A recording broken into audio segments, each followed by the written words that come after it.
Today, we're here to do the full movie breakdown and analysis of the 1999 film The Wood like you've never seen before. The Wood is a film that chronicles the story of three friends, Mike, played by Omar Epps, Roland, played by Taye Diggs, and Slim, played by Richard T. Jones, who have come together for Roland's wedding, only to find out that Roland has cold feet and has run away just hours before the planned event. As the friends search for and find Roland, they relive the moments of their awkward teenage years. This is a great movie. So the movie opens up to the song Back in the Day, the remix by Ahmad. Back in the days when I was young, I'm not a kid anymore. And it start off with Jerome, put on some of that Bobby Womack, right? Jerome, put on some of that Bobby Womack. Jerome, put on that Bobby Womack. Bruh. And then Teddy Pendergrass sample comes on from Love TKO. We're prepared to hear Teddy Pendergrass because when we hear that intro, we're thinking Teddy Pendergrass, but then it's this song. Back in the days when I was young, I'm not a kid anymore. And I think that's one of the things that happened a lot in the 90s and with hip hop and sampling is that it was basically our generation's take on the older songs that our parents were listening to. And you have to think this was just basically the end of the 90s. Love TKO by Teddy Pendergrass came out in 1980. So it wasn't even 20 years, but this was back in the day, which gives us some kind of insight into where we are now in 2022. And this movie is older than even that song was at the time. An interesting thing is that the song was written by Cecil Womack, who was a part of Womack and Womack, who actually recorded Love TKO as well, who is, of course, Bobby Womack's brother. The Ahmad song Back in the Day came out in 1994. And they had this old Teddy Pendergrass sample, which really wasn't that old at the time, talking about back in the day. It's very ironic that how all this time and people's perception of time is, and basically just how far in the past it has to be to go down memory lane. Right, because, and I guess when you're that age, a year or two matters and seems like back in the day. Because in 1994, he's talking about in 1988, you know, when they were in junior high and stuff in the song. And the song is coming out in 1994. That's not even 10 years. Right. So the movie opens up and it's clearly like a wedding or something is happening. You have a wedding cake, you know, that's being brought. And it looks like we're just peering into this environment, this community, this family or whatever's going on. Right. So it's just like we're a silent observer of what's happening. So we find out that this first character to whom we're introduced is actually Mike, played by Omar Epps. And he's interacting with Roland's mother and trying to take pictures of her with this, I don't know, what do you even call that? Some type of recording device. It's a camcorder. I mean, it was a weird looking, I mean, you know, when I think camcorder, I think like the shoulder deal or the little thing you hold in your hand. I had a camcorder just like that. You did? Yes. Okay, well, it's a camcorder. He's, you know, recording. That was state of the art technology. So he's recording the wedding events, and the thing I thought that was funny in this part of the scene is that, you know, he's recording her. She's annoyed. She's like, you know, I don't know why they couldn't get married in a church because clearly they're at a house and the wedding is to take place there. And then she turns to walk away. He's recording her and he says to her, I'm sure Mr. Blackman is going to like this shot, right? Thinking a shot of her from behind. You know what I mean? Mr. Blackman gonna like this one. Which I thought was kind of like, okay, you're like kind of on the fringe with your friend's mother, which I think is sort of weird. But a lot of people probably didn't even notice that he had said that. So this scene is very meta because, like I said, we were peering into this life and we see Mike recording what's going on, right? So he's capturing what's going on from his point of view, from the camera's point of view. Then he just basically seems like he's talking to himself, and all of a sudden he breaks the fourth wall, and he's talking to us. I mean, we got 3 hours till this wedding kicks off, and can't nobody find him nowhere. It's not like we're silent observers anymore. Now we're kind of a part of the story, and it's very meta because whoever's recording this, the unseen recorder, right, cameraman, he is recording this guy recording what's going on. And Mike is aware that somebody else is recording clearly.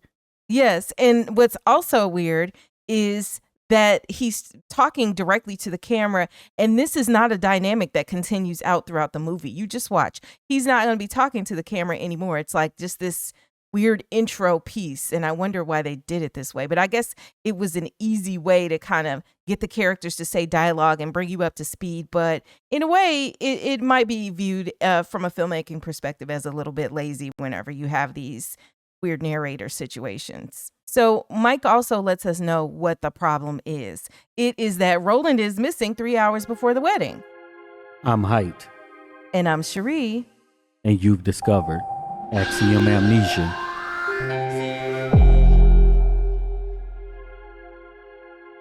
We want to thank all of the supporters who helped to make this video possible.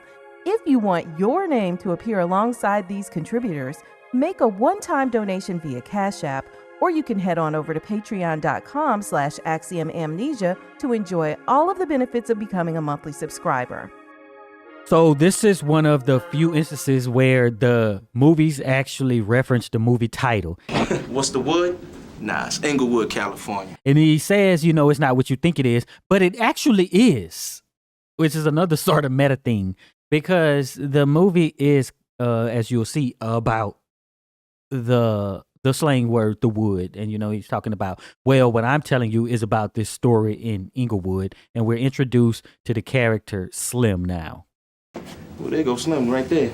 And let's get back to the idea, the wood, the slang term of the wood.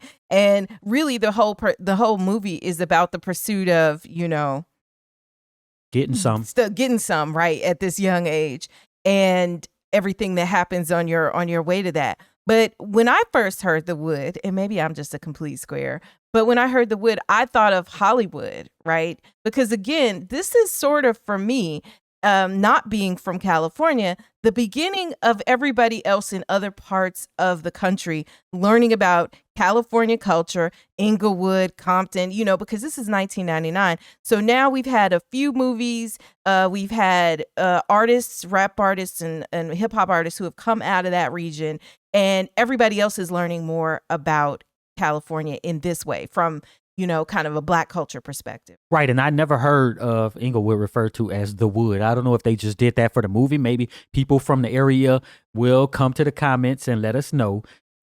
Is Inglewood referred to as the wood? I've never actually heard that, because, I was aware of Inglewood only because of rap music, as you say, because one of the big ones was California Love by Tupac. Inglewood, it's said in that. But yeah. So Mike claims that the wood, through this character, we're getting the meaning of the film The Wood.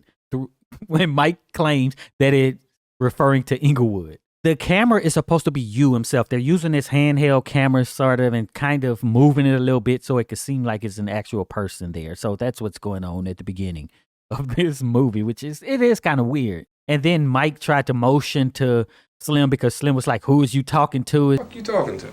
Excuse me. It's kind of cheesy, Yeah, a little strange, but, we'll allow it, as they would say in court. And we also do get a little bit of insight into Roland or Rose's character, right? They're talking about him being like the Hugh Hefner, but he wants to get married. So he is a self-professed ladies' man, and you'll see throughout the movie that that's really who he is. And it makes you wonder, like, all right, he's disappeared hours before the wedding. Should he actually be getting married? Let me just hop in here and remind you that, as many of you know, changes on this platform have pushed us toward a more viewer-funded model. If you would like to help keep our channels going, there are a few easy ways you can support. You can become a member and unlock over 100 exclusive videos, plus additional member perks. You can become an executive producer or co-executive producer on an upcoming video through Deep Dive On Demand, starting at just $10, just like the co-executive producers of this video. You'll get your name on screen and a shout out during the video, or you can pick up some merch to represent the community. Also, don't forget to join our mailing list so you never miss a video across any of our channels. Also, if you are looking for something to watch after this, check out our Bedtime Binge playlist. It's linked below. And it's full of videos that you may have missed, especially lately because we just haven't been getting any play from the YouTube folks and algorithm. You'll find links to all of these options in the description. And thank you so much for watching. Thank you for being here. And thanks for always helping us to keep these deep dives coming. The video is continuing, but we just wanted to say thanks. So Mike goes into Roland's old bedroom and he begins to sort of reminisce. We see this turntable play a record, and the next thing you know, we are back in 1986 when Mike first moves to Inglewood from North Carolina. And young Mike is actually played by Sean Nelson, and you might remember him from the movie Fresh. Yeah, and I think that they chose that this will be a wedding situation because that is a time to reflect. That is a time that they'll possibly go back to where they're from, and he's able to, connect to those old times, right? Because those times in our life, maybe if someone was having a kid or something, but then none of them appear to have children, right? So they created this situation where somebody's getting married, and then now old friends are coming together, and then we can reflect on back in the day. So then we see a young Slim and a young Roland, played by Dwayne Finley and Trent Cameron, and he meets them on pretty much his first day of school. And what's interesting is one of the first questions that they walk up, because they're talking about girls and women at this point, and they ask him, basically, who's finer, Apollonia or Vanity? Who's finer, Vanity or Apollonia? And for anybody who kind of grew up in this period, you are aware of the pop culture references. Apollonia and Vanity and their connection to Prince. So Apollonia was Prince's love interest in Purple Rain, and Vanity of Vanity 6 was very popular. These were considered, the poster girl women of that time. And so it just sort of takes you back to that period because, you're probably not thinking about that, decades later. But back then, these were the talking points. Oh, so go to the comments and let us know who was finer, Apollonia or Vanity. So then the next question they ask him is, what set are you from? Cuz or Bloods, Because of blood. What? He is completely like a fish out of water because culturally he is very different. He is from North Carolina. He don't know what's going on in Inglewood. It's some shit you got to learn if you're going to make it in the wood. Like, fucking around and say some shit that'll get you shot. Yeah, but it's funny because they ain't claiming no sets or nothing, but they asking him what set he from. Shot, guns, bang, bang. Nigga don't know nothing. Okay, so in 2023 or later, let's say in the 90s, you could question like, oh, so they're saying he's from Carolina, the South, and that means he don't know nothing about this type of stuff that's going on in the big cities or in places like LA. I think that choosing 1986 is really good because it did take time for those same kind of, I guess we could call them cultural sort of things to go into the those other areas, like when we're talking about drugs and that same sort of gang life, like in the mid to late 80s would be like when things could possibly start to change in these different places, right? If you would have said this was 1991, then you can't pull this same thing. Oh, he's from North Carolina, so he don't know nothing about this. You know, and then even from the media, he would be more aware too if it isn't happening exactly where he's from in North Carolina. And another thing is when you look at the time of what started to happen in the 80s, the crack epidemic, all of that stuff going on, and where the hot spots of that, where it kind of, the hot spots started in these major metro areas, and also, gang and gang violence as kind of a consequence of that, or in addition to that as well. And, one movie that talks a lot about that is New Jack City. And we do have a fan theory on New Jack City that we will link in the comments if you would like to see it. Yo, you play ball, Mike? I play baseball. Baseball? That's that old white boy Ricky Schroeder. Well, they failed me because that's one of those things. Oh, he's from North Carolina, from the South. Then they always slighten the South in this stuff like this because, they had a stranglehold on those cities, LA, Hollywood, and New York, in making movies, right? Mm-hmm. So, he don't play basketball because he's from over there, And I don't know, and they're saying basically North Carolina because then on top of that, you just country too. Mm-hmm.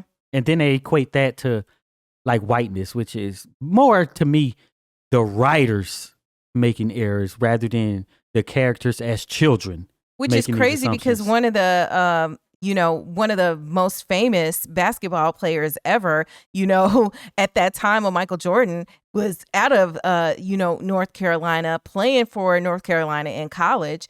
And but anyway, he was supposed to be basically this country bumpkin who only played baseball. He played the uncool sports in their minds, right? Because basketball was going to be probably the most popular, and then followed by football and so on.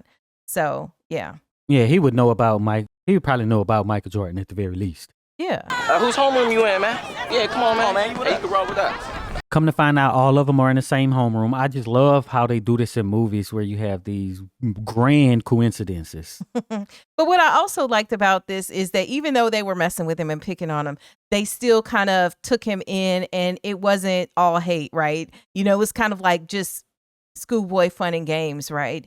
But they still were willing to bring him into the friend group. Yeah, and I think it does kind of show like some part of reality. Like, okay, this stuff is happening, Not like we're just totally making up these scenarios that are totally unrealistic. Then when they're in the school, then enters a young Alicia, played by Melinda Williams. Who was probably about 18, 19 at the time. Yeah, much older than them. And what's funny is that, she pretty much is considered, I guess, like one of the prettiest girls in the school. And of course, she catches Mike's eye right away. And Roland and Slim notice this. Yeah, she fine as hell, ain't she? And they're like, hey, you like her, or whatever. You like her or something? And he's like, no, I just think she looked good, I just think she looked good, Roland decides, because, he is the pimp of the gang, he decides he's going to kind of make a little pass at her, and then she just totally disses him. You looking nice today, right? So the teacher asked Mike to go up and introduce himself, walk up to the front of the class, introduce himself. Why don't you stand up and tell the whole class a little bit about yourself? And I think this is the wood that is pivotal to the entire story, right? Because we are introduced to Alicia, who he is crushing on right now. Man, it was early in the morning, but my hormones were wide awake. And then he gets a wood, and I kept thinking, oh, please go down, please go down. If you've ever watched one of our videos and said, y'all need to cover this movie next, this is your chance to make it happen. There are 2 ways to participate in our Deep Dive on Demand program. As a sole executive producer, you'll receive exclusive on-screen executive producer credit, a shout out during the video, and best of all, you can choose any movie you'd like us to cover. As a co-executive producer, you'll also receive on-screen credit and a shout out, but you'll share the credit with other co-executive producers, and you'll choose from our select list of films. Also, for a limited time, we are offering 2 special bundles. Our co-executive producer bundle, including 3 co-executive producer credits for just $25, a savings of $5 since they're regular $10 each, or choose our executive producer bundle for just $75 and receive everything included with the sole executive producer credit, plus you're going to get 3 co-executive producer credits at the same time. That's a $30 added value. This is a fun way to support the channel, get your name in our videos, and help shape what we cover next. You'll find links to all of the producer options and bundles in the description below. much of this story is about the relationship between those two. And what I think is also funny is just the, how many times you hear stories or, of guys talking about this. See, this isn't a reality from a girl's perspective. When you're this age, you don't know that this is what the guys are going through. You just kind of know your side of the story. And what I loved about this movie was it gave a whole lot of insight into kind of the way young men think, or young boys think, and what's on their mind. And as we see, the majority of what's on their mind is the wood. And in this case, the dilemma of now I got the wood. And now I got to go in front of the classroom and try not to show this. I like sports, and that's it. And then we start to see some of the humor that happens in this movie. I like sports, and that's it. And a lot of it comes from a young Slim, whose real name we find out is Lavinio. Lavinio. The teacher tells him, turn to page 15. And he starts with, hey, what page 15 on? Turn to page 15. What page 15 on?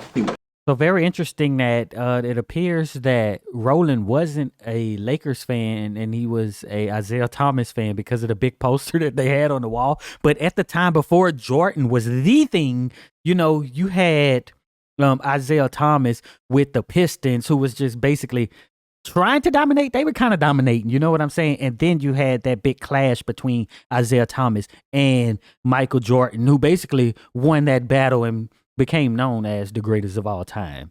But it's interesting that they're from over there. And, I didn't see anything about the Lakers on the wall. I could be wrong, but it's just interesting that he had this big old poster of Isaiah Thomas, which shows you about the time and who was popular, at least in basketball back in the day. So we come back to modern times and we see Mike and Slim get a page and they're like, bro.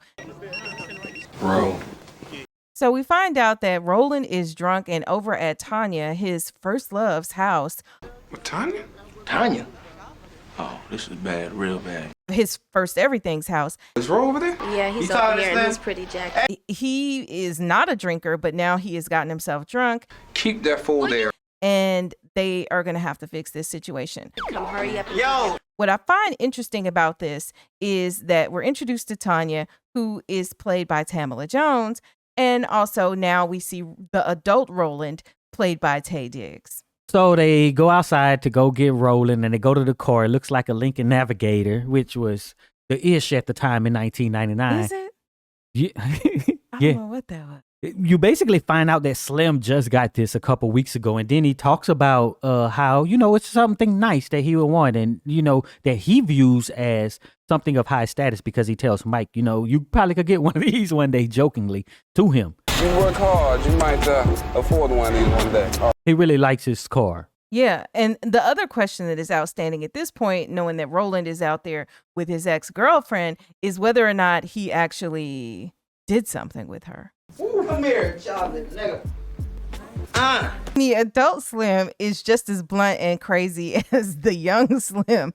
Hey, what's wrong with you, man? What? And he just straight out comes out and asks, hey, y'all didn't F, did you? You guys didn't fuck, did you? And, she, of course, is like, no, of course we didn't. No, Slim, what do I look like? And, Roland looks so ridiculous at this point. Why is he there?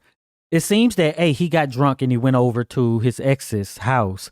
But why did he get drunk? You know what I'm saying? Those are the questions, because I don't think that it's just, hey, I want to go mess with my ex, right? It could be that because you were under the influence, this is why this happened. That you went over to her house. But the real question is, why does a person who doesn't drink, because even Slim said in the scene before, he don't drink, like he's drunk. What do you mean? He doesn't drink. So he doesn't drink. Now he's drunk, completely drunk, and at his ex-girlfriend's house. What are these the signs of? Is this a red flag? I don't know. Why does a person who don't drink? I don't know. I think that's the easy lob as a writer. Mm-hmm. Is that, somebody to deal with whatever people just out of the blue drink. And I don't think that works like that. And what the other question I would have would be, why didn't he lean on his friends? Because these are like his close friends, his boys, maybe his ego didn't allow him to be, express his fears. But like, why They're would not close.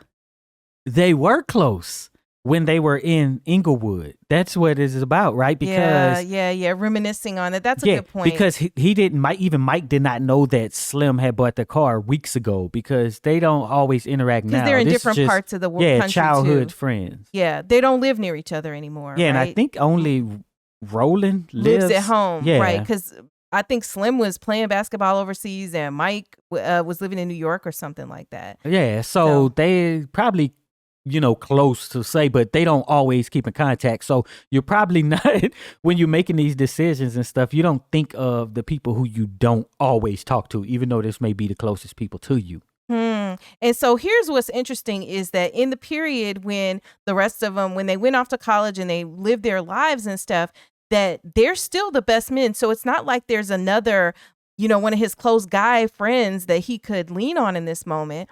He basically has nobody. It would appear, right? He has nobody that he could lean on in this way, because if he did have a close friend, that person would probably be in the wedding party too. Maybe did we see the entire wedding party? I guess we'll get to that part. But If these they are get his married. best men.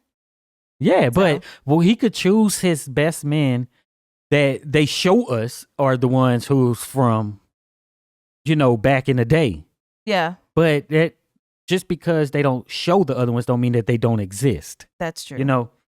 But from what we're talking about, it appears that he did not go to some some friend who he talked to all the time now in the present day. He just went straight to drinking and bottle. going to his ex house. Yeah. You better stop being a punk. You a punk. I will whoop your mudbone ass. Slim refers to Roland as a mudbone, right? And when I think of that, I think of the Richard Pryor character Mudbone. See that fire got on his ass, and it fucked him up upstairs. Because he was basically a drunk character that Richard Pryor would do in his stand-up. Was basically just somebody who would get drunk and then spew off I guess life self-help, life philosophy type of thing. Mm-hmm. Yeah. And so basically that's who Slim sees Roland as in this moment. Or trying to be, basically. But Roland is just truly just a mess. First thing Roland says is, I'm not going to that place. I ain't going there, man. I ain't going to that place. Like, that was his truth. I'm not going there. But then when his friends, tell him, hey, you messing up, he's like, I know I'm messing up. I'm fucking up big time, man. I know I'm fucking up, man. And he still hasn't confessed the reasons behind why he is tripping like he is. But in the same breath, maybe perhaps due to his drunkenness or due to something else, he wants to have his last hurrah. I'm trying to get into that. He says that he wants to get with his ex-girlfriend, I don't know, one last time, but You see, her booty was rotund. basically he just wants to have a sexual conquest with her. Now, I always find myself in the damnedest situations. Mike explains some sort of assault It's that booty, man. that we would look at today as clear assault. But Now, before sex, it was grabbing booty. Don't talking try it about- in 2023. Yeah. See, it was like a game. Run up to a girl with a nice booty, Yeah, because they're charging kids even. grab it, and then you run. But he's talking about as kids, this is what you would do, as a boy. As kids, did you guys do that? Go to the comments and let us know. I was asking you, but okay. Listen, okay. I will say from a girl's perspective, at this, I was maybe this age around this time, and these are the things we would do, except, it was modified for Chicago because I did not grow up in LA. And we would wait on the ice, the ice that was on the playground for guys, hopefully the guy that we kind of crushed on or whatever, to come and try to sweep us off our feet on the ice, right? And then, of course, you'd fall and you'd be giggling and you'd act like you were mad that, this guy had done this. But that was kind of the dynamic. And it was a way, I guess a childish way for you to have, interaction with the opposite sex at that point. The problem now is that we have a totally different generation who was raised on different ideologies, I guess more evolved, right? Ideology. And that even if someone would to confess that they've done things like this, you're still going to be viewed negatively. And that is there true. is going to be some backlash because they are going to put some acts that you've done as a child or as some character indicator in you as an adult or even just as a terrible person as a child, So it's hard to say, but it's different times, Don't worry. And normally I would say I hate the different times argument, but in this case, I would really say these were different times. How we looked at things socially and politically, just very different. And your interactions with the I could just broadly say opposite sex, right? Or a potential partner. The way that those interactions are just totally different. I'm suspecting now, right? Don't worry in the comments, though. When you let us know whether or not you did this or participated in grabbing girls' butts. we're not gonna judge you, but or getting your butt if you grabbed, have plans to we be understand. like a public figure in a few years, I don't know if you want to say it publicly. Yeah, you might not want to say it publicly, but if you feel pretty anonymous and you're of a certain age, we will not judge you. Yeah. We understand that in the 1980s and 1990s, this would not be uncommon. So basically, Roland and Slim convince Mike to go and try to grab Alicia's butt. I dare you to grab her booty. $1. And this was disastrous for him. You gotta do it right now, though. Man, okay, it's a bet. One interesting thing about the way this is filmed, though, is that this music, like what would play during a bullfight, like I think of a kind of a bullfight with the matador, and he's got like the red flag that he has. They about to use their ass whoop. Basically enticing this bull.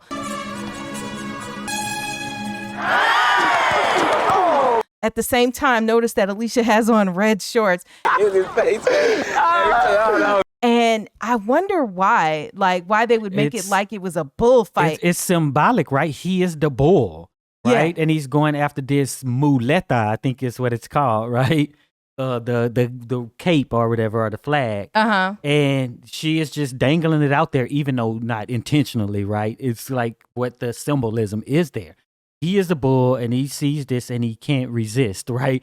But his friends actually convinced him, who weren't willing to do it himself. Yeah, to be clear, and they bet him, and then they hyped him up to go over and do this, which and was then nuts. laughed at him. But I would just say the flip side of that is, what if she is the bull though in this scenario? Because she beat his butt after. Well, that's what happens with the matador, right? The bull comes, and then he just basically he's getting accosted by I guess that's true. the matador. She's more like the matador because she's frustrating the bull in the process, right? She's got the red shorts on and everything like that. But the symbolism of it was not lost on us. It was very interesting. If you are not a member on Axiom.app, Patreon, or YouTube, you are missing out on over 100 exclusive members-only videos, plus other perks like early access to some videos, your name listed as a contributor in videos, and more. So join today for as little as $5 a month. It is a great way to support the channel. The link's in the description. But yeah, Alicia is not having it, and she commences to fighting him on the spot. Oh, shit. Nigga, you crazy? Don't you ever put your stinking hands on me like that again. So then, like an ode to that cult classic 3 o'clock high, And I will tell my brother. she tells him that her brother is going to kick his butt after school as well. He coming to get me after school, and then he gonna kick your ass. She knew about the bet, right? Because when she was showing up, he was handing her $1. Mm-hmm. They were handing Mike the his $1. the money off. Yeah, but when he was going to do it, she was turning around just as he was about to grab her, too. So she was aware that he was coming. And yeah, so we know that they bet on things. And in this moment, Alicia was aware that they were betting. Mike is just looking totally afraid after school and everything. And the only advice Roland and Slim have is you better run. Yeah. You tripping. All I know is you better run up out of here when school is over. And Mike seems to know a little bit about, I don't know what you would call it, but he's like, what about tomorrow? Man, what about tomorrow? You live to run again, fool. You know what I'm saying? Like, you can't just continue to run. And maybe it has something to do with game theory. I don't know. Because the person who is pursuing you is going to keep pursuing you. So at some point you have to stop and face him, which is going to be better for the both of you, possibly. Yep. And as we see, Mike just faces the music out the gate. First of all, so then after school, they're walking up and he says, any hint of a fight, it gets around the school and everything. Funny how any hint of a fight always gets around the whole school. You guys, the three of them, walked directly into a gate. Good, look, ain't even nobody out here.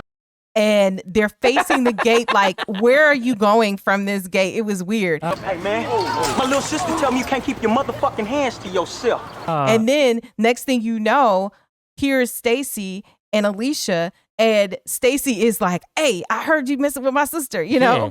And we have a moral question here because Stacy is clearly older than all of them who are middle school. right?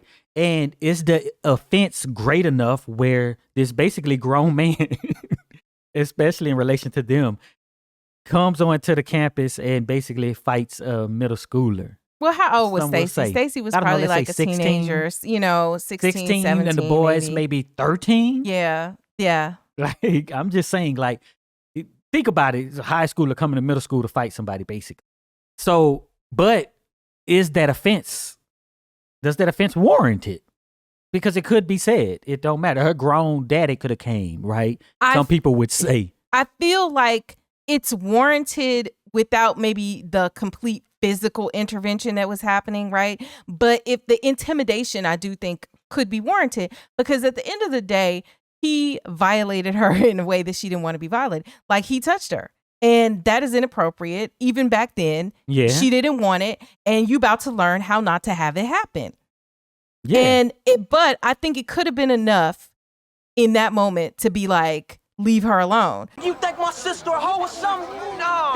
Or one punch, but like, he went way overboard to me. No, I think she purty. Basically, he's like, oh, you think she a hoe or something? He's like, no, I think she purty. And then we see that Alicia kind of looks like, oh, he really likes me. And then he just basically pushes Mike into the fence, and Roland and Slim try to jump in. And, you know, they were showing like they were real friends. But then, you know, with some real threat of violence from Stacy, then they just kind of back off. And one of the funniest lines of the movie is delivered. What, y'all want some of me? Man, yeah. What? I guess so. Okay, so basically, Mike just says, this guy assaulted me and it's going to be a fight. This is my fight. Okay. What, nigga? Kind of. And he punches him, right? And then, you know, then Stacy basically beats him up. Just lets loose So on him. I don't know. Is that he pushed him enough for Mike to respond? But he is a kid. But is it enough for Mike to respond with a punch? Yes. That warrants. All right. So then, I guess so. But then, if you get punched, how do you respond too? Because Alicia does say, I just wanted you to scare him. I didn't want you to beat him up. But once he got punched, what is he to do? Yeah, that's true. I mean, I now that I look at this all in full context, I would say from Mike's end, I see why, like, you're in your fight or flight is going, your adrenaline is rushing, and you're like, hey, I better get my lick in while I can. But it was him getting his lick in that actually even escalated things even further. Maybe Stacy would have let him just go and embarrassed him, right? Yeah, intimidated and because embarrassed him. The way that Stacy looked was like, I can't believe this dude actually hit me. And yeah, it did appear at that moment that it was supposed to just be some intimidation. But and then next thing you see, Alicia is like, "You gonna hurt him? You gonna hurt him?" Because now he's expressed that he kind of likes her.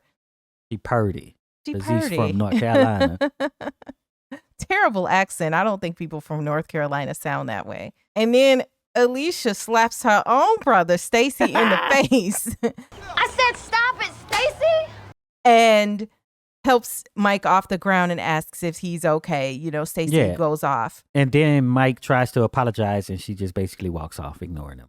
So what's funny in the debrief after this, Mike is, got a bloody lip, and Slim and Ro come up to him and they're like, man, I thought he was going to kill you and everything.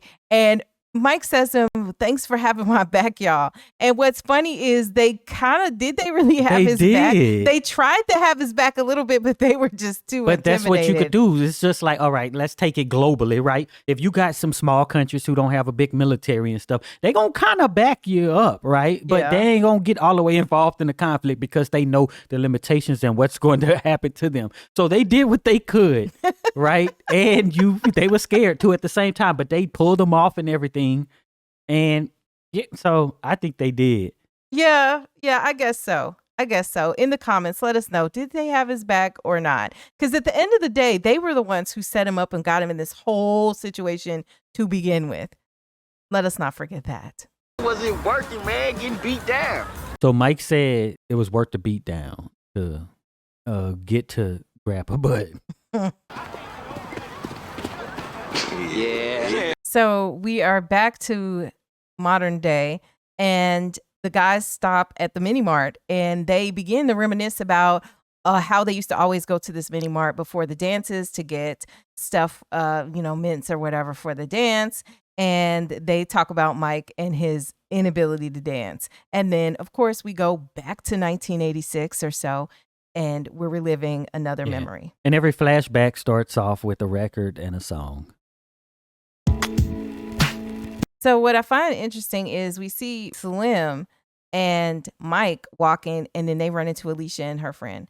And first thing, Slim is like, "Oh, the dance is coming. You gonna save me a dance?" Y'all going to the dance? Yo, you gonna sing me that dance, right? And I'm like, okay, so they know Mike likes her, but they're still going to continue to try to make passes at her. No, I it's guess. not the same. It's not the boys. same. Okay, well, go ahead. They all like her, right? Well, so what? But but none of them is getting with her. It's whoever. Just it's fair game until she chooses, so to speak. Basically, yeah. Wow. It's a numbers game.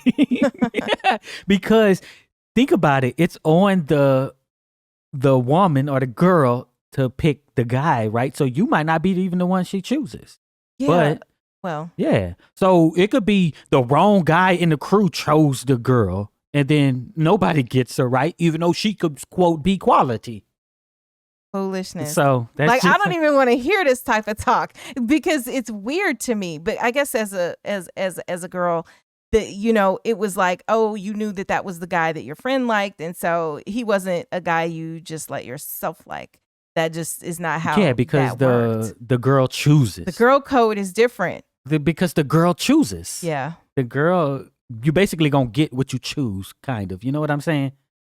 Maybe it might be guys you like that might not like you. Yeah, but the likelihood for a boy versus a girl is probably higher. You're right. You're right. Go to the comments. Do you guys think that the women, the ladies, the girls that they choose? Tell us in the comments if you think that's true or not. So when Roland joins the group, then Roland and Slim go back and forth about Alicia, and they're arguing over who, they think Alicia just came over and asked me if I was going to the dance. She likes. Between the two of them, of course, they're not thinking about Mike at all. So that means she liked me, man. She's chosen, right? She made the point to ask me early in the morning. It was probably on her mind all night. So the subject of dancing comes up, and then they're like, "Hey, Mike, you can dance, right?" And he's like, "Yeah, I'm like Dance Fever." Yeah, you can dance, right? Yeah. I'm like Dance Fever. Dance Fever was a TV show where people would dance, and it aired from 1979 to 1987. And so basically what would happen is they would have dancers, and especially disco dancers and stuff, coming in dancing on the show. And it came out after Saturday Night Fever, which is this movie starring John Travolta that had people wanting to dance disco back in the day. Right on.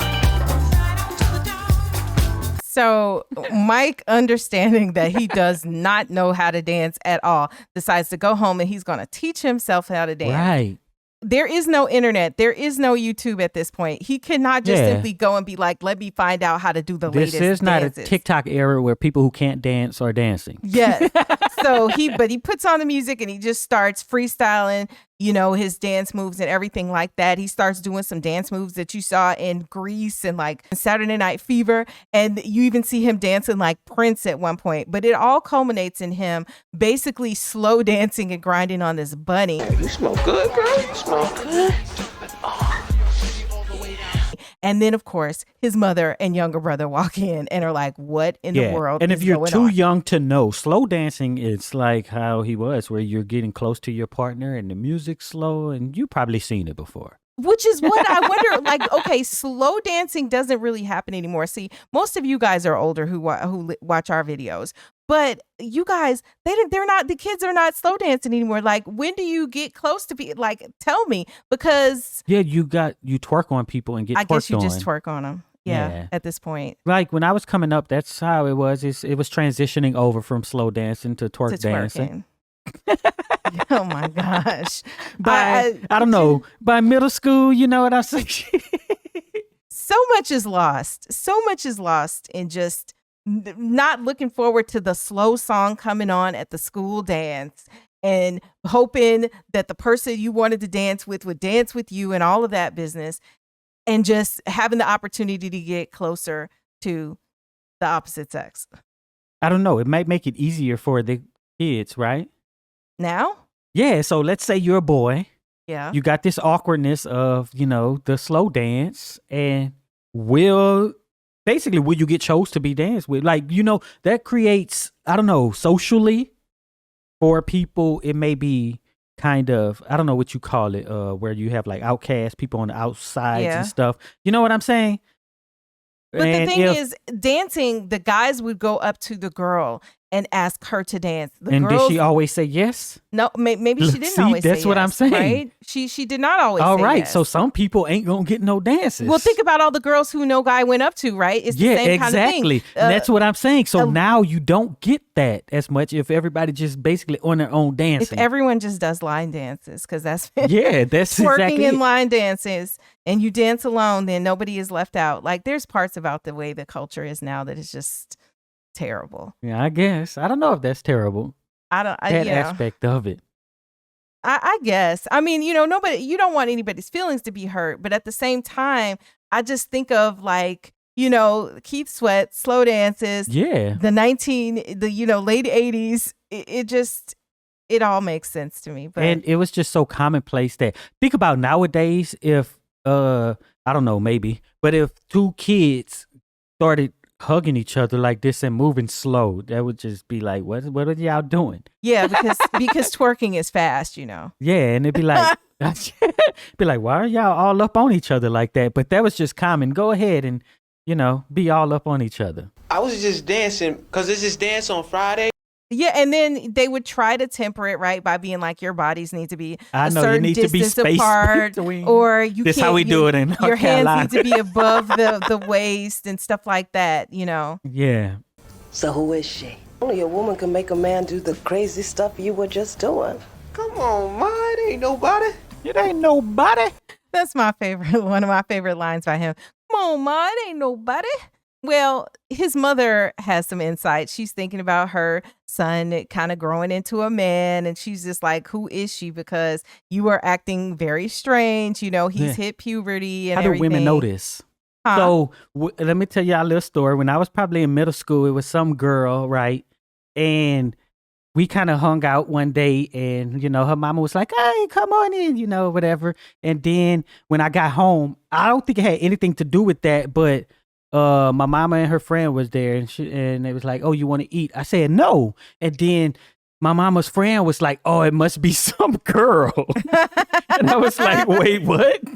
Well, the thing is, women are a lot more observant, and we look at pattern interruptions. You start doing stuff that you ain't been doing before, something has changed, and it doesn't take a much logical deduction to wonder what could have changed. Because I wasn't hungry at the time. A prepubescent boy's life and pubescent boy's life, right? Yeah, a girl. The hat kind of sweet, man. Where you get it at?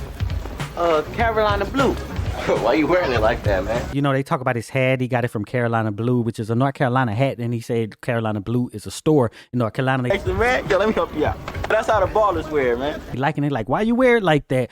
Whoever got the most numbers at the end of the night, get $1. And we also find out that they're walking up to the party. The song Freaks Come Out at Night is on. Hey, everybody got their pen and paper, yo, right? You know it. And they're like, hey, we need a pen and we need our little paper. So whoever gets the most numbers at the end of the night gets $1. So they are betting again. Roland's gonna be getting the most numbers tonight anyway. Oh, fool, you crazy. And if you don't know, maybe because you're a woman, that was a thing, trying to get numbers. Getting a number was like you done something. You ain't even got to do nothing else after that, right? I done got a number, which shows, I guess, an accomplishment as a man, right? Or towards your manhood. If you could convince a girl to give you her number, then I guess she at least likes you that much, or you have some sort of game. And if we compare and contrast the experience of the girls and the guys at this point, it's that the girls are giving the least number out, right? You're trying to give out the number to the guy that you like or are crushing on. but you're not going to give your number to every dude, Yeah. right? And the guys are trying to get as many numbers as they can. Right. And nowadays, phone numbers are just throwaways. You give them numbers to everybody. Yeah, it doesn't mean anything. But back then, when you were going to ring somebody's phone, their house phone. Yeah, you're taking up time. You're interrupting their families. Wasn't no texting them, what you doing, none of that. Yeah, that was a big deal. You calling somebody's house, and then because when you call the house, the person, you're talking to this person and you're blocking other communications from everybody else in the family. Mm-hmm. So it wasn't just, I'm going to just call people just to be calling people. Like you had to be real serious about this call. Man, thank goodness for a second line, because my sister was like 4 years younger than me. So there was that period when I was hitting my teenage years where I wanted to be on the phone with my friends and all of that, suck up all the time on the telephone. And it was just, if we didn't have 2 lines, it would have been a huge problem at the house. But then, once my sister got to be that age where she was trying to be on the phone all the time, we used to fight over the phone. We did. And let me tell you about the internet. When you had dial-up modems, that you could not use the phone while you were on the internet. So it was a choice between the internet and a phone. And with me, the internet gonna win. But yeah, well, and then somebody would just call and then you'd get knocked off the internet. Oh, you gotta love those times. Yeah, or somebody pick up the phone and you get knocked off the internet. Like, it was very interesting. But phones was a big deal. Mm-hmm. So they have this ritual, and they like, we didn't even do the breath test. We didn't even do the breath test. Yes, but what's crazy is they actually did dog barks in the for the first 2. in the effects. Yeah, and I don't think I ever noticed that before. Oh, shit. Damn. I'm cool. And then Slim's, Mike didn't get a dog bark. Yeah, though. Slim's it was louder than Roland's. So they decide to take a walk up to the mini mart so that they can get some gum so their breath won't be stinking. And next thing you know, they're telling Mike to take off his hat because it's got blue in it. You got to take that hat off, man. Why? And, they don't want any trouble. Because it's got blue in it. It's light blue. Right. But the other interesting thing to me about this time is that, they were presumably delivered or walked up to the school dance. And you're supposed to be at the dance. You're not supposed to be deviating. And see, from a girl perspective, like there would be no going to the corner store and no rocking up to. You were dropped off at this dance and you will be picked up from this dance. And as we see with Alicia later on, that is the case. You ain't leaving to go nowhere up the street. And you don't have permission to do that. But, I guess the younger men just had a little bit more free reign. Maybe, or you're just willing to do more. But it's like, oh, it's just light blue. Like, come on, bro. His hat.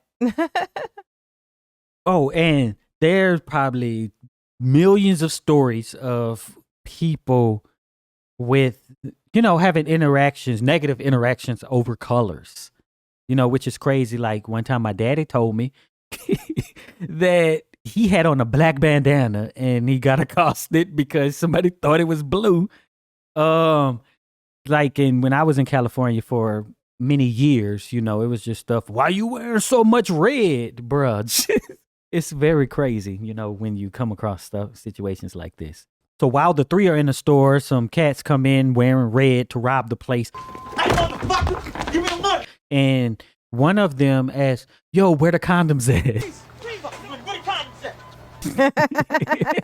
You're robbing a store to also be responsible. You want the money and protection.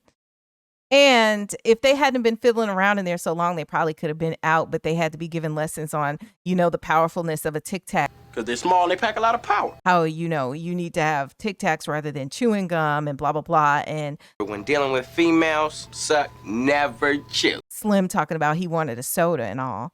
Next thing we see is Slim talking about, I got something for him. He's shaking up his soda. I got something for you. Like that's really going to solve this situation. And he turns around and one of the robbers is behind him. And so they are discovered and they're told to come to the front of the store. Lo and behold, who's robbing the store except Stacy? Stacy recognizes Mike as the guy that he beat up the other day. And he's like, hey, these are the guys that go to school with my little sister. Man, they go to school with my sister. And then recognizing Stacy, even with this handkerchief across his face, he says, Stacy? Like, Stacy, is that you? And Stacy's like, what you say my name for, man? Stacy? You gonna say my name, homie? I gotta tell you that these are terrible robbers. Like, they're far away. You're not telling the clerk to give you anything, and then you like just get on the floor. Like, come on now. Yeah, you gotta do better. It's all just a mess. It seems like every robbery that we cover in these movies is a mess. Just a mess. At least let me give y'all a little ride to the dance or something. And this is how you become a gangbanger, the good graces of gang members. So it makes you go, they're not so bad. And then that- you like them, and then you Yeah. just eventually join. Is You're that how just that in the happens? neighborhood with them, right? And they're just regular people, right? And then you kind of come across them and you're hanging with them and stuff. And next thing you know, let's go pull a drive-by. But Stacy seems nice. He's funny. He's considerate, even though That's- he's robbing this. He's like, y'all want something for That's here? everybody. You could like, let's say certain politicians are the worst on earth. They're probably all of that, right? They're nice and all this, except They in just certain rob people. situations. Yeah. They just, but in the midst of his robbery, he's like, you guys thirsty? You want something? He's like, well, it's the least I can do. Let me give you a ride to the dance. Like, this is nuts to me.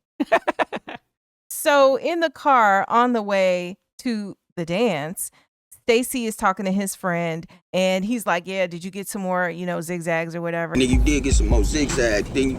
And he's like, oh, I forgot it. He's like, that's the whole reason we went in there. Nigga, I forgot. The whole reason we went up in that motherfucker. They literally went in there to rob a few incidental items that they needed and not pay that's for it. really crazy. That's And, what's nuts. it's very interesting because this was only 99 when this was made, and they're showing the 80s. Like before Blunts took over, before cigarillos took over, the people were smoking actual joints. Nowadays, they may call the cigars joints or whatever.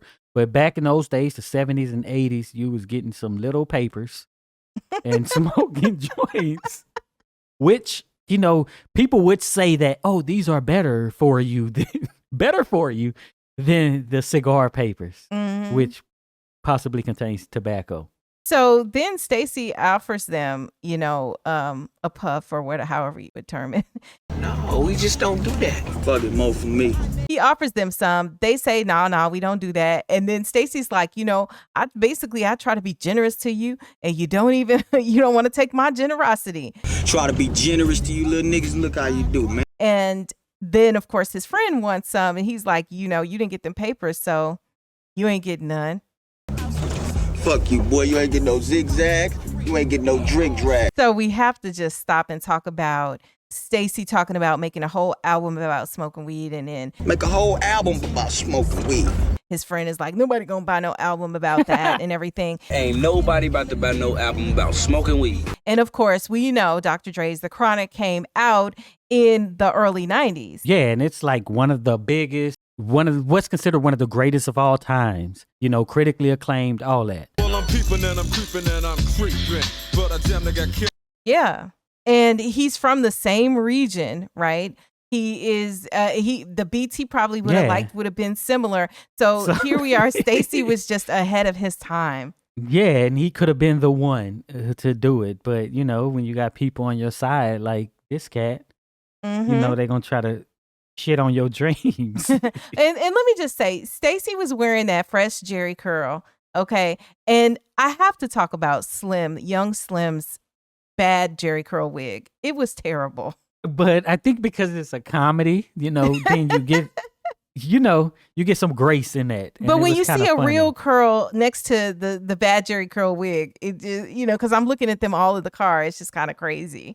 Shit, nigga, the motherfucking police. There was a continuity error. So basically, you hear the cops, and then it's like, oh, put the gun under the seat, put the smoke out. You know what I'm saying? Everybody act normal. He rips off his bandana because, you can't be the cops look at you as a gang member. But then they show it later from a different angle, and he has the bandana back on his neck. But that's just little things that I noticed. But everybody is shook because the cops is behind him. He's like, one time. So they were, of course, pulled over, and they actually have two black cops, which I think with this being a comedy, and they've taken away some of the predictability. Of course, you expect it to be at least one not black cop so that, you could have this dynamic of race interjected in here. But they completely bypass that. Both the cops are black, but then they tell them, hey, you got to get out of this car. Not before Boo, his friend, is seen crying. You better stop that bitch ass crying. Talk about he don't want to go to jail. Go to jail. Like that, to me, that was always kind of comical. But yet at the same time, they are essentially just a couple of years older than the other kids, than Mike and them. All right, everybody out of the car. So they're being frisked and everything, and the cops are like, let us know if you got any contraband or whatever. And Mike's inner voice is like, we're going to be going to jail. I'm going to Scared Straight. Oh man, we're going to jail. I'm gonna be on Scared Straight. For those of you who don't know, Scared Straight was this TV show that they would have on. And you might have seen clips, but they would take kids and they would take them into the jail, and they would let prison, and they would let the prisoners scare them straight. So they would try to show them what it would be like if they continue a life of mischief and crime and all of that. In my future, I think I'll be a professional thief. His career of choice has resulted in 6 convictions totaling 15 years behind bars. So the cop was holding Stacy's arms, behind his head, and then you have the Jerry curl joke of it being juicy, and he wipes it on his sweater. So Mike knows that the gun is on the floor, and the cop is actually searching the car, and he sees he's about to see the gun, so he fakes a coughing fit so that he distracts him long enough, and then the cops get a call and they avert trouble. If they didn't get that call, you're still going to get caught. So I don't know what the delay was in that. I guess maybe he had some forethought of, hey, maybe they get another car. They just won't do as good of a search. But eventually, if they search the car, they're going to find it if it's just under the front seat. So the cops basically are like, get the taillight fixed, and they let him go, right? My question is, have you ever had a broken taillight? Because out of all the years I've been driving, I have never had a broken taillight. But yet that is just like the cliche. You had taillights out. I get. Okay. So and headlights. Well, yes, we have had taillights and headlights that have been out or had an electrical problem. So let me just take that back. But as a general thing, that seems to just be the cliche reason that, folks get pulled over in the first place. And it's a made up excuse a lot of times from cops too. So I think that's another reason that feeds into it.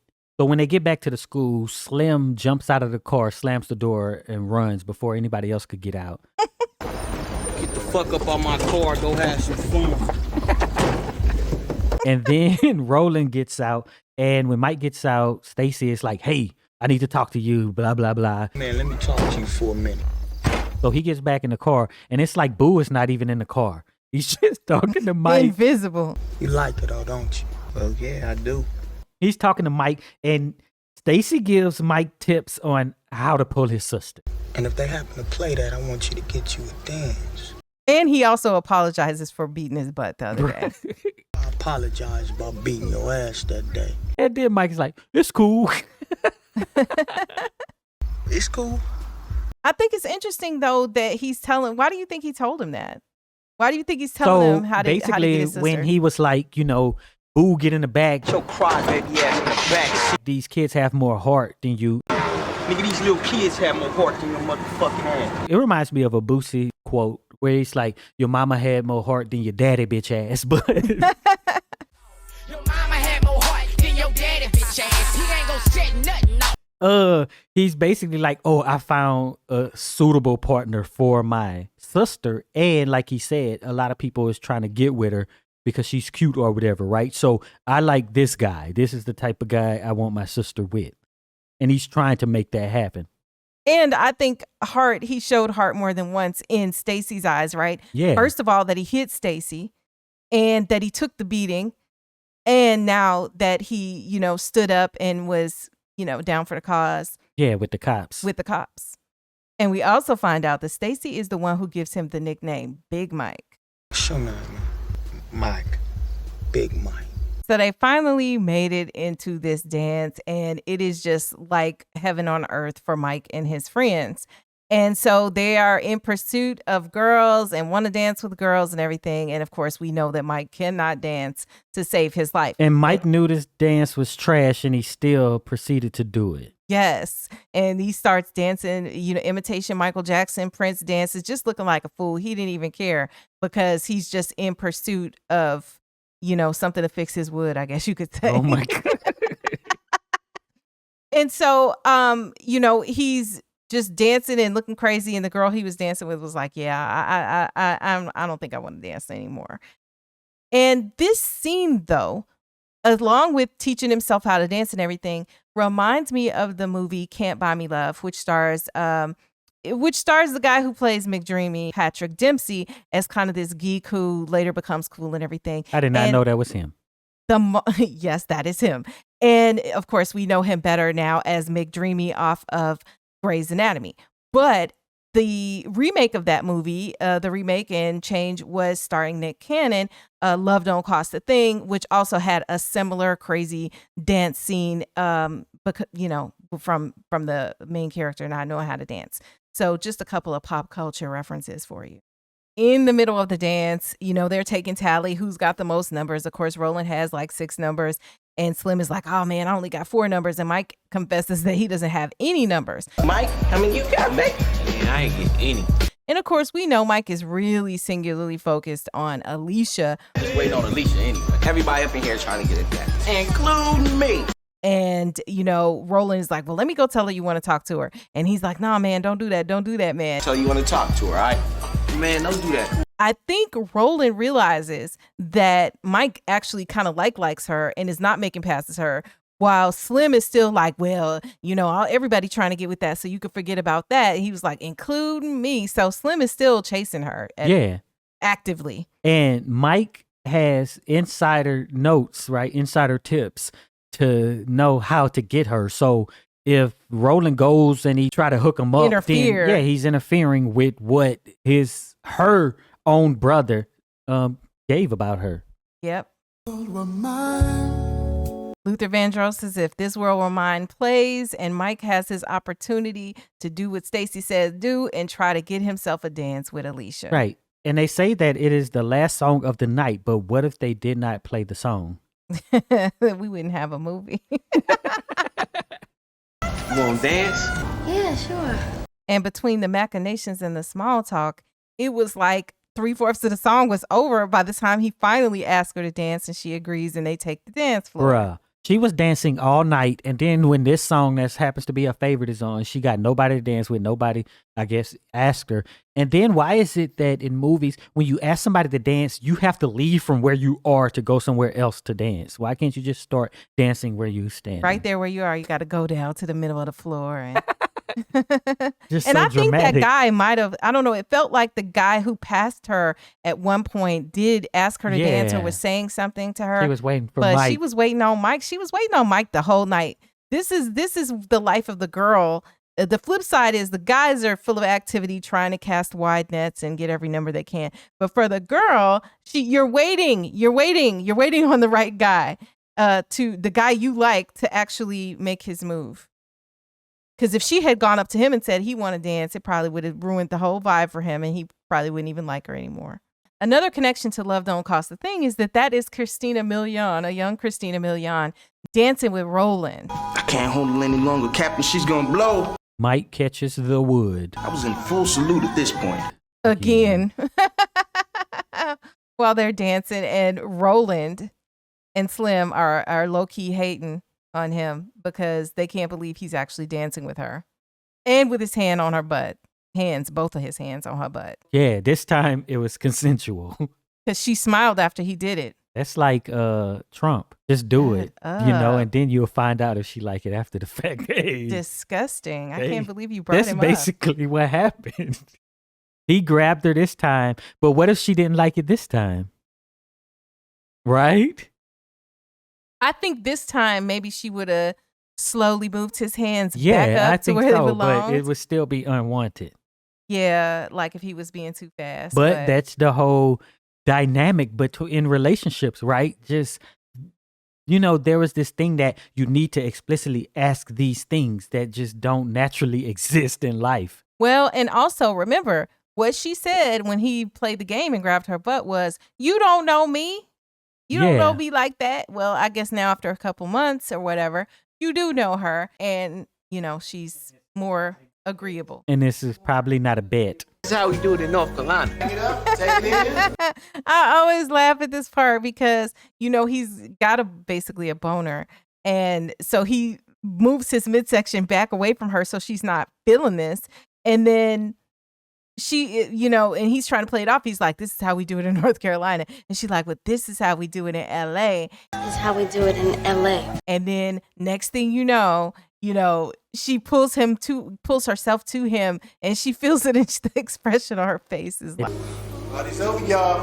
Then she pushes him away. Priceless. And then she's like, because again, in a girl's world, you're not thinking about any of that. Like you have, not at this age. You're not back then, maybe. That's not on your radar. So it was very unexpected. She thought she was doing something. This is how we do it in LA. And then, you know. Yeah. After the dance, Mike walks Alicia out. And they're outside talking. And he gets her number. She writes the number down. You know, had a good time. She gives him a little kiss.